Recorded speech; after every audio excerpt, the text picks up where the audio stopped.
Hello everyone, তোমরা সবাই কেমন আছো? আশা করি ভালো আছো। তো আজকে আমি চলে আসলাম গণেশ মন্দিরে। আজকে গণেশ আগ্রাতে গণেশ পুজো। তো তাই চলে আসলাম। দেখতে পাচ্ছ তোমরা কি ভিড়, আর ডেকোরেশনটা কি সুন্দর করেছে। তো যাওয়া যাক, গণেশ মন্দিরের ভিতরে যাচ্ছি আমরা। তো এই যে আমাদের সেই গণেশ মন্দির, শ্রী শ্রী গণেশায় নমঃ, এই যে লেখা দেখতে পাচ্ছ, এখানেই গণেশ ঠাকুর আছে।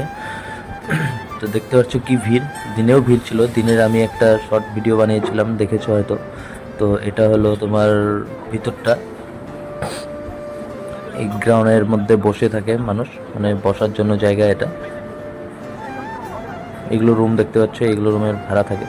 আর এইখানে দেখতে পাচ্ছ প্রসাদ বিতরণ করছে। কি ভিড়, এই ভিড়ের মধ্যে মনে হচ্ছে না থাকা যাবে। তার মধ্যে আমার মেয়ে আছে, ওখানে প্রসাদ খাচ্ছে। এই যে দেখতে পাচ্ছ ঘেমে শেষ। তো তাই আমি একটু নিয়ে ওকে নিয়ে বাইরে বেরিয়ে আসলাম, এই গরমে থাকা যাবে না ভিতরে। তো একটু পরে আবার যাব, আমি প্রসাদ খাবো। কি গরম, গরমের মধ্যে দেখতে পাচ্ছ।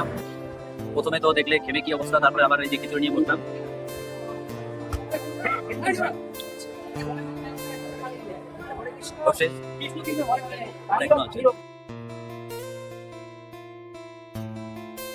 ফাইনালি আমাদের এই গরমের মধ্যে খাওয়া শেষ, বাড়ি চলে যাবো।